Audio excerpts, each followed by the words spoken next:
서로 사랑하고 있음에도 불구하고 주변의 사람들 때문에 사랑하는 사이에 갈등이 생기게 될 때가 있는데요. 30대 초반인 저와 남편 역시도 속물인 시댁 식구들 때문에 한때 갈등이 심한 일이 있었습니다. 결혼을 하고 나서 행복한 가정을 꾸리고 있는 지금이지만 연애 때부터 결혼 초까지 험난했던 과정에는 시댁 식구들의 개입이 꾸준히 있어 왔죠. 가족에 대한 마음이 지나치게 애틋하던 남편 때문에 많이 힘들었었지만 그런 남편의 마음을 돌리고 속물인 시댁 식구들에게 참교육하기까지의 과정에 대해서 얘기를 해볼까 해요. 당신 자동차를 팔았다고? 그거 힘들게 장만했다고 해놓고 왜 판 거야? 엄마가 코트가 너무 갖고 싶다고 하잖아. 그리고 동생도 좋은 가방 하나 있어야 좋은 남자 만날 수 있을 것 같다고 해서 차 그냥 팔아버렸어.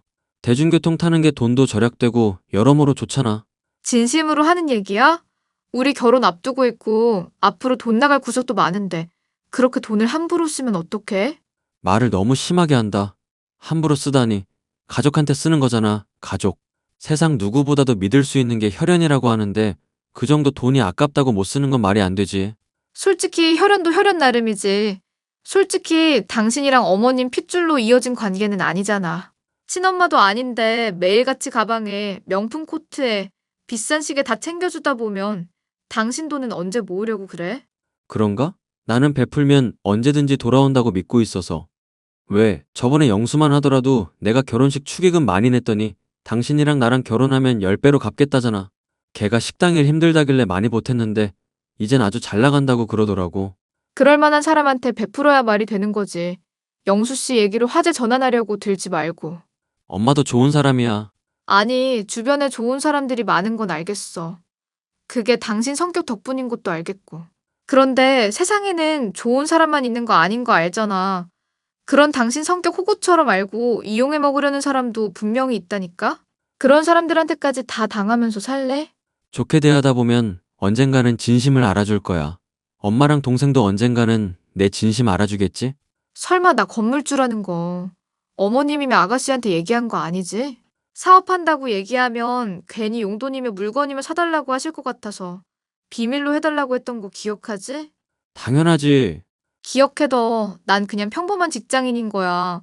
어머님도 그렇고 아가씨한테 철저하게 비밀 지켜줬으면 좋겠어.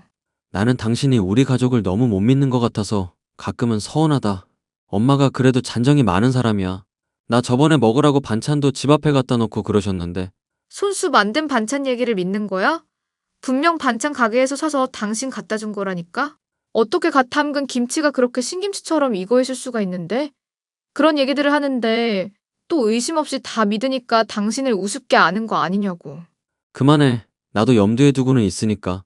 저번에 당신 동생, 아니 아가씨, 큰 사고 나서 500만 원 갑자기 필요하다고 어머님이 전화하셨을 때 있었지?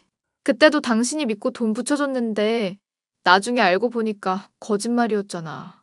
나랑 결혼하면 한가족 될 사이야. 너무 미워하지 말자고. 속이 터져서 그래, 속이.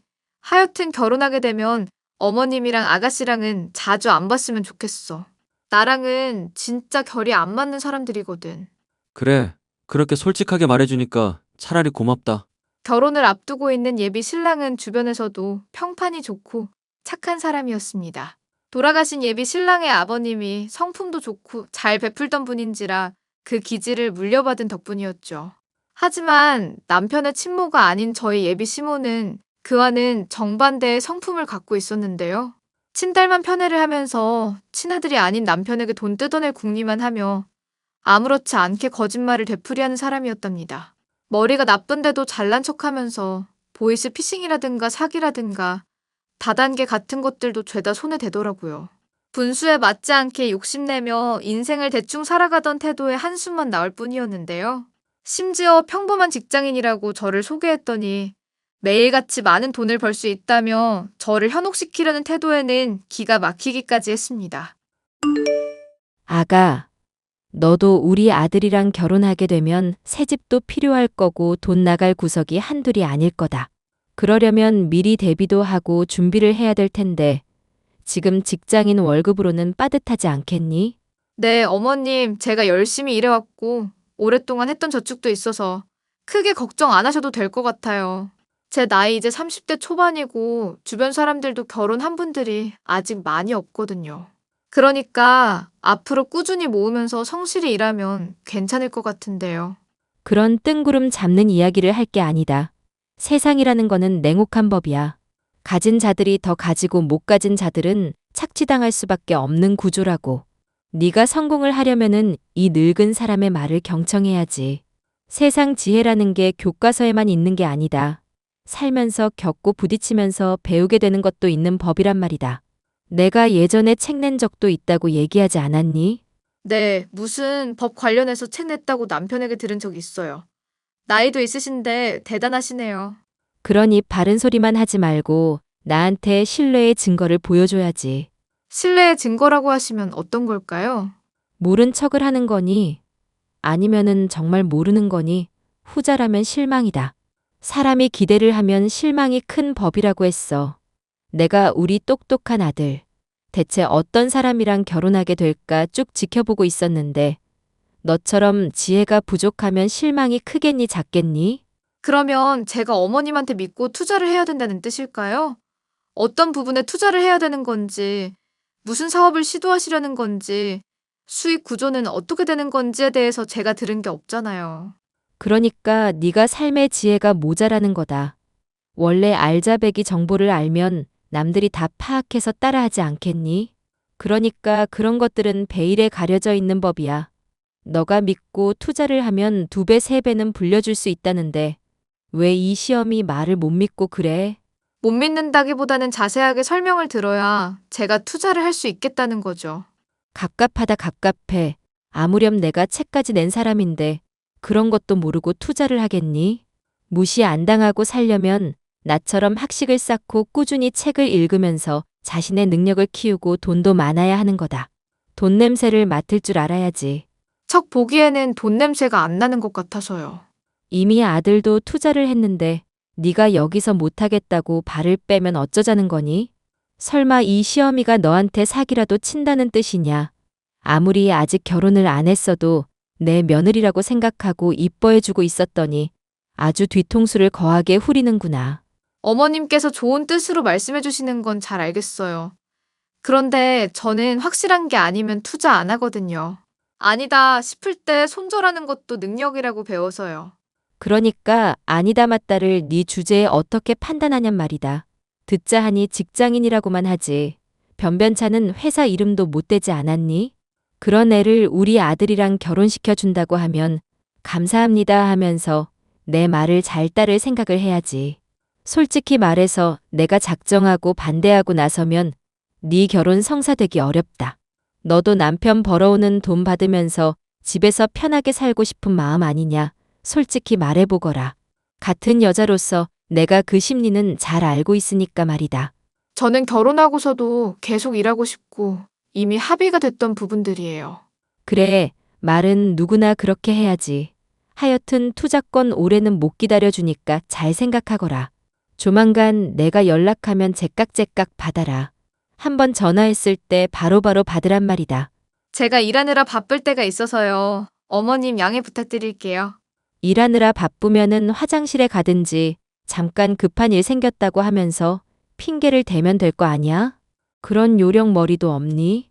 예비 신랑과 결혼을 앞두고 있던 저로서는 시모의 잔소리와 뻔히 보이는 수작질에 많이 힘이 들었습니다. 남편이 너무 좋은 사람이라는 것도 알았고 직장도 탄탄한 데다가 대화도 잘 통했었지만 지나치게 속물인 시모나 시누이가 저에게는 걸림돌이다 싶을 정도였는데요. 결혼하게 되면 자주 보게 될 가족인데 그런 사람들과 연을 끊을 수도 없으니 큰 문제라면 문제였죠. 무엇보다 제게 매일같이 전화를 해서 투자를 하라고 종용하는 시간이 나날이 길어지고 있었던 것도 큰 스트레스였습니다. 나 더 이상은 힘들어. 결혼하기 전인데 벌써부터 시집살이 하는 기분이야. 투자를 하라고 하루에 몇 시간씩 바쁜 사람을 붙잡고 통화를 해대니까 사업에도 지장이 생길 지경이라고. 미안. 엄마한테 분명히 얘기를 했는데도 자꾸 그러시네. 그래도 좋은 마음으로 그러는 걸 거야. 좋은 마음으로 그러는 거라고? 진심으로 하는 소리야? 내가 일에 지장이 생긴다고 돌려 말했는데 전혀 들을 마음도 없으시더라. 바쁘면 화장실에 가든지 급한 일 생겼다면서 억지로라도 시간을 빼라고 하시는데 이게 다 뭔가 싶어. 어른이라고 대우를 해드리면 마찬가지로 사정이 있는 거 알고 신경을 써주셔야 될 거 아니야. 그런데 전화 붙잡고 끊겠다고 하는데도 끊지 말라고 하시면서 계속 붙잡아 대시니까 미칠 지경이라고. 당신이 직장 생활 한다고 하고 그렇게까지 벌이가 괜찮은 게 아니라고 하니까 신경이 쓰이시나 봐. 차라리 솔직하게 말하는 건 어떨까? 솔직하게 말을 하라니 그건 또 무슨 소리야. 엄마한테 투자권 자꾸 들먹이면서 당신 괴롭히지 말라고 얘기했었거든. 그런데 또 이러는 거 보니까 정말로 당신 걱정돼서 이러는 것 같아. 원래 엄마가 잔정이 많은 사람이잖아. 그놈의 잔정. 잔정 조금 더 있었다가는 진짜 사람 정신병원 보내실 분이네. 그래서 생각하는 게 뭔데? 당신이 가난한 직장인이라고 생각해서 이러시는 것 같으니까 차라리 건물이 있다든가 사업을 한다고 하면서 당신 잘 나간다는 거 말하면 괜찮지 않을까 싶어서. 당신이랑 연애할 때야 엄마랑 동생이 돈 문제로 나 힘들게 해서 숨기라고 했던 거잖아. 근데 결혼까지 할 마당에 그거 숨길 필요가 있나 싶기도 하고. 좋아. 어차피 결혼하는 마당에까지 계속 숨길 순 없다고 생각하기는 했어. 그러면은 나 사업하고 있다는 거는 됐고, 건물이 있다는 것 정도만 말씀을 드리도록 하자. 그러면 먹고 살 만한 거 아니까 지금처럼 사람 힘들게 안 하겠지?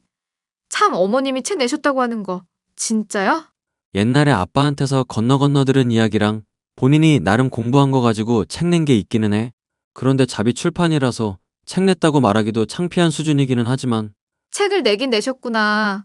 그러면 그 책 보고 싶다고 말했으면 큰일 날 뻔했네. 난 어머님이 거짓말 하시는 줄 알고 좀 조용히 하게 할 목적으로 물어보려고 했었거든. 엄마 너무 미워하지 말자. 그래도 본심은 좋은 분이라고 나는 생각하고 있거든. 아버지 돌아가시고 나 많이 흔들렸을 때 가족이라면서 붙잡아주기도 하셨고. 그리고 내가 전에 말했었잖아. 한 번 몸 크게 아픈 적이 있어서 정신없었을 때 하루 종일 간호해준 적도 있었다고. 사람이 누군지 분간도 안 될 정도로 눈도 제대로 안 보이고 힘들어서 며칠 동안 죽는 줄 알았는데 엄마가 간호해줘서. 이거는 진짜 가족이니까 가능한 거구나. 그렇게 생각했었다고. 나도 그 얘기 들으니까 그나마 당신 말 믿어지는 거야. 표현하기는 틱틱대는 것 같아도 정은 있으신 분이구나. 그렇게 생각되는 거라고. 결국 저는 예비 신랑의 조언에 따라서 제가 사업을 하고 있는 것은 공개하지 않았으나 건물이 있다는 것은 얘기를 했는데요. 그러자 예비 시모의 투자 권유는 더더욱 극성을 띠기 시작했습니다. 저와 남편의 예상과는 전혀 다른 흐름이었죠. 예.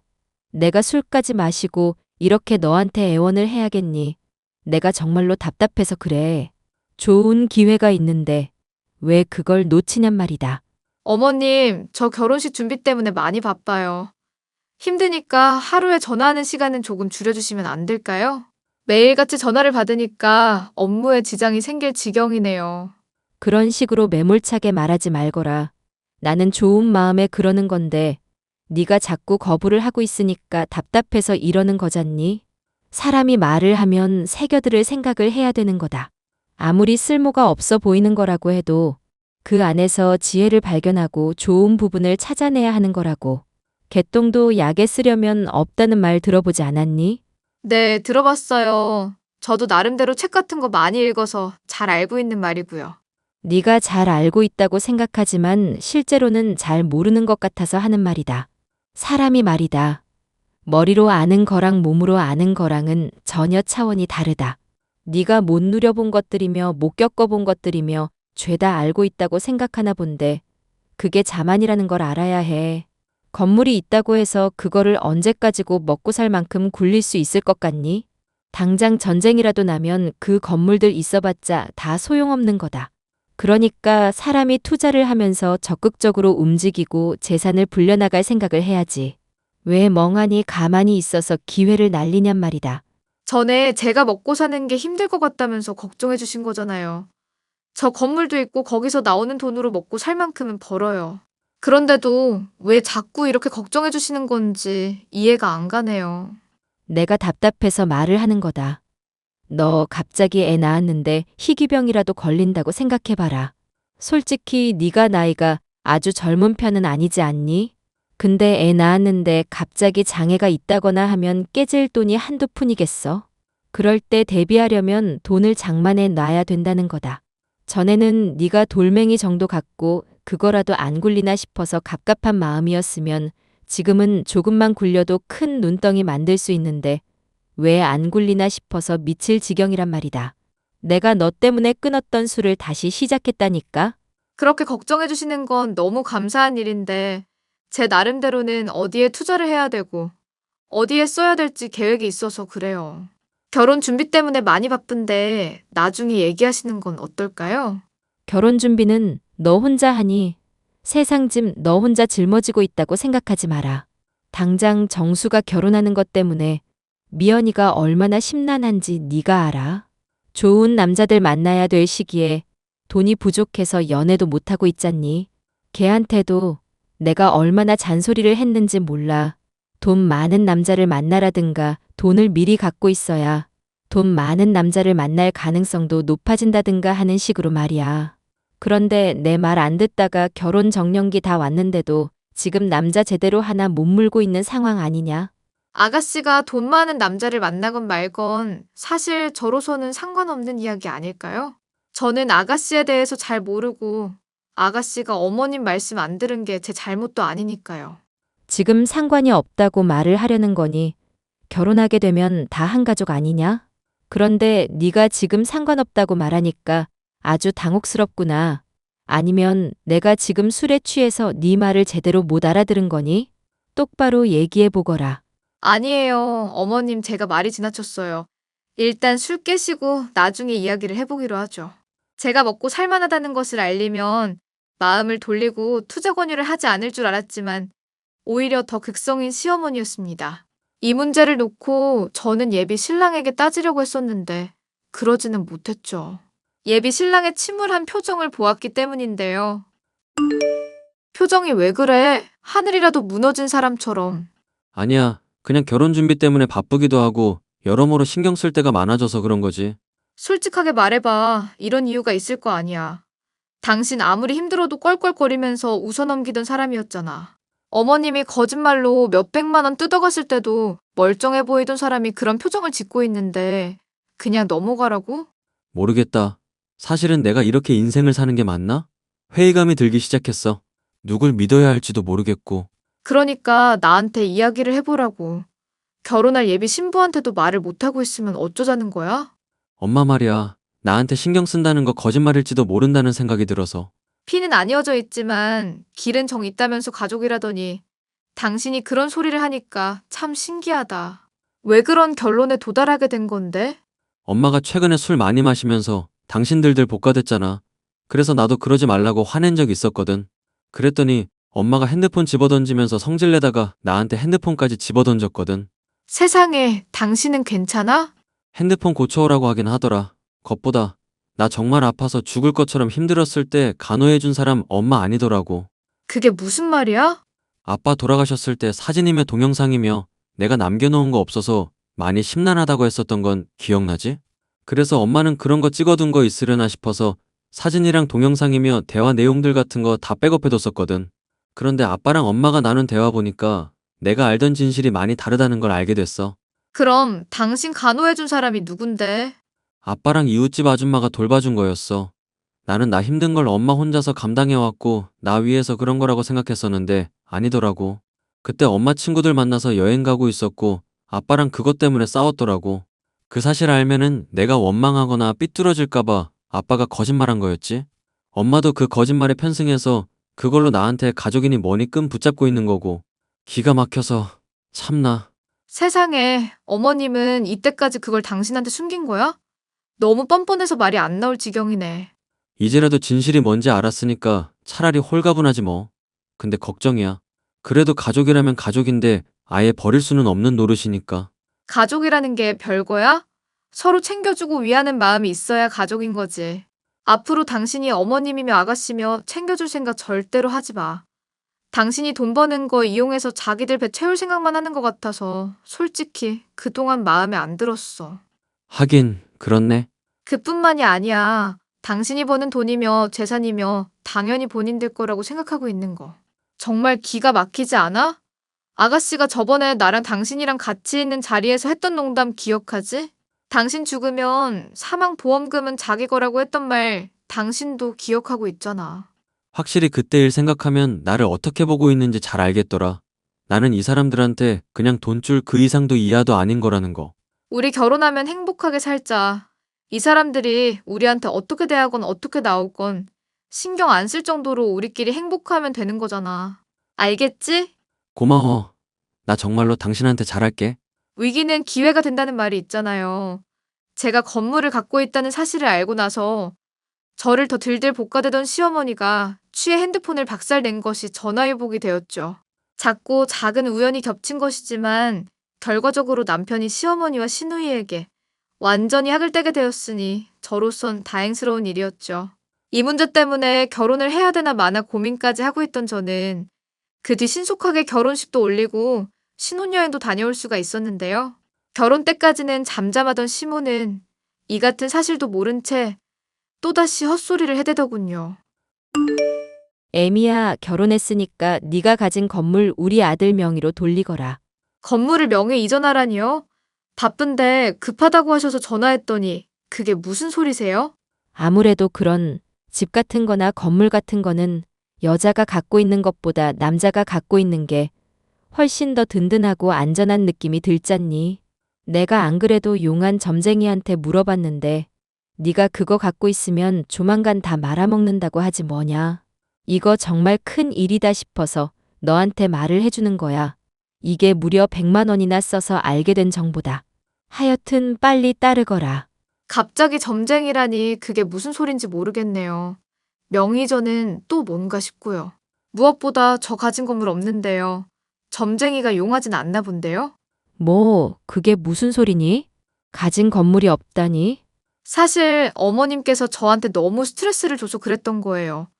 저 먹고 살기 힘들다고 생각하시고 챙겨주시는 거는 물론 고맙게 생각하고 있었죠.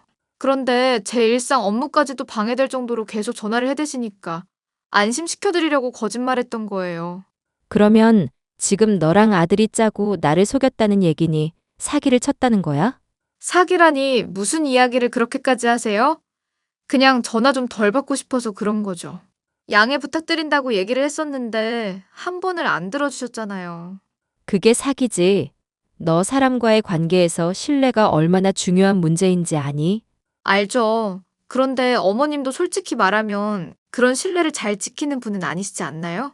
제가 전화 바쁘다고 할 때는 10분만 얘기하겠다고 하시더니 기본적으로 2시간은 늘 통화하시잖아요. 그리고 그이한테도 전에 거짓말하고 몇백만 원 뜯어가신 적 있고요. 몇백만 원을 뜯어가? 너 시어머니한테 하는 말버릇이 그게 뭐니? 안 되겠구나. 너 당장 이혼해, 당장. 네, 어머님 당장 이혼하든지 할게요. 결혼이 장난이니? 이혼하랬다고 바로 이혼을 하겠다는 거냐? 그래, 지금 말하는 것만 봐도 네가 인성이 어떤 애인지 알겠구나. 그런데 어머님 사실은 저 또 거짓말한 거 있어요. 여기 사진 전송해 드릴 테니까 확인해 보세요. 여기 증명될 만한 서류들이거든요. 이건 또 뭐니? 너 건물 없다고 하지 않았니? 이 서류들은 다 뭐냐? 어머님이 나중에 또 안 믿으실까 봐 미리 사진 찍어둔 거예요. 저 건물 가지고 있고요. 건물주 맞아요. 건물주가 맞으면은 맞는 거지. 왜 또 이 시어머니한테 거짓말을 하는 거냐? 네, 거짓말했어요. 문제될 게 있나요? 그래, 사람이 살면서 그런 지혜가 필요하기는 하지. 하지만 기본적으로는 신뢰가 중요한 거다. 네가 보기에는 이해가 안 가는 게 있어도 윗사람에게는 그럴 만한 이유가 있겠거니 하고 넘기는 게 진정한 지혜고 신뢰다. 내 말이 이해가 가니? 네, 잘 이해했어요. 이제 확실히 판단이 서네요. 그래. 그러면 네가 가진 건물 울 아들 명의로 돌리라는 거 당장 하렴. 그 건물 내가 갖겠다는 것도 아니고 네 남편한테 옮기라는 건데 말이다. 내가 무슨 꿍꿍이라도 있다 생각하는 건 아니지? 그런 꿍꿍이 있다는 거 당연히 알고 있죠. 남편한테 넘기면 남편이 또 호구처럼 그 돈 어머님한테나 아가씨한테 쓸까봐 이러는 거잖아요. 제가 그런 수작 모를 줄 알고요. 수작이라고 했니? 너 정말 안 되겠구나. 내가 가서 아주 요절을 내줘야겠어. 건물 주면 건물 주지 이게 시어머니를 우습게 알아? 퇴근 시간에 그럼 방문해주세요. 저 8시에 끝나거든요. 분노한 시어머니가 선포하더니 결국 집에 찾아왔었지만 남편과 저는 이미 마음의 준비를 끝내고 있는 상황이었습니다. 아들, 너도 상황을 똑바로 알아야 될 것 같아서 얘기를 한다. 이게 며느리의 도리를 못하고 시어머니한테 막말을 쏟아내잖니? 건물을 너한테 돌리라고 했더니 절대 그렇게 못하겠다면서 너를 못 믿겠다고 하지 뭐니? 엄마 이제 그만해. 적당히 하라고. 뭘 적당히 해. 이거 사. 너를 지금 우습게 알고 못 믿겠다고 하는데 엄마로서 그거를 가만히 참고 넘기란 얘기냐? 어머님 정말 추하시네요. 없던 말 만들어서 남편이랑 저랑 이간질하려고까지 하시는 거예요? 이미 저희 대화 나눈 거 녹음해뒀고 남편도 다 들었거든요. 엄마가 나를 어떻게 보고 있는지도 잘 알겠고 이때까지 나를 어떻게 속여왔는지도 잘 알았어. 이제 우리 인연 끊자. 잠깐만, 너 지금 무슨 소리를 하는 거니? 인연을 끊자니? 어차피 우리 핏줄로 이어진 사회도 아니잖아. 그동안 많이 챙겨줬으니까 그거면 난 빚진 건 없다고 생각하거든. 그러니까 집에서 나가. 잠깐만 아들. 네가 그러면 이 엄마는 어떡하라는 얘기니? 갑자기 왜 이러는지 모르겠구나. 어머님이 그이 아플 때 간호한 적도 없고 이때까지 거짓말로 속여왔고 돈줄로만 취급했다는 거 잘 알았다는 소리죠. 어머님이라는 말도 이제 아깝네요. 빨리 나가세요. 아니, 이건 안 된다, 안 되는 소리란 말이다. 너희가 나한테 이럴 순 없다. 이럴 순 없어. 내가 지금 버려놓은 사업이며 들어갈 돈이며 버려놓은 게 얼마나 되는데 지금 여기서 삐끗하면 죄다 망한단 말이다. 내 딸 이름으로 사채까지 썼는데 그걸 그냥 두고 보겠다는 거니? 모른 척 하겠다 이거야? 저번에 물어봤을 때는 대출 같은 거 절대 안 했다더니 또 거짓말했네. 확인시켜줘서 고마워. 엄마 아니 아줌마. 주거 침입으로 신고하기 전에 얼른 꺼지세요. 불려시 같은 년한테 속지 마라. 내가 널 돈줄 취급한다면 전년도 마찬가지야. 집사람이 나보다 훨씬 잘 버는데? 사업하는 사람이고 엄마한테 무시당할 사람 아니야. 됐고 얼른 나가기나 하셔. 얘 너 지금 무슨 헛소리를 하는 거니? 잠깐만 밀지 말아봐. 밀지 마. 저와 남편은 그렇게 집안에 들이닥친 시어머니를 완전히 쫓아내버렸습니다. 뒤늦게 시누이며 시모며 찾아와서 울며 무릎 꿇고 잘못을 빌었지만 남편의 돌아선 마음은 어쩔 수가 없었죠. 오히려 저보다 훨씬 더 냉정한 태도로 두 사람에게 선을 긋더라고요. 그 뒤로 저와 남편은 행복한 신혼생활을 보내고 있고 시어머니와 시누이는 사채 때문에 살던 집까지 팔아치우고 친척집을 전전하고 있다고 들었답니다. 욕심을 부리지 않았더라면 저와 남편의 덕을 보면서 호의호식할 수 있었을 텐데 본인들의 복을 스스로 걷어차버린 어리석은 사람들의 이야기였어요. 사연 끝까지 들어주셔서 감사합니다.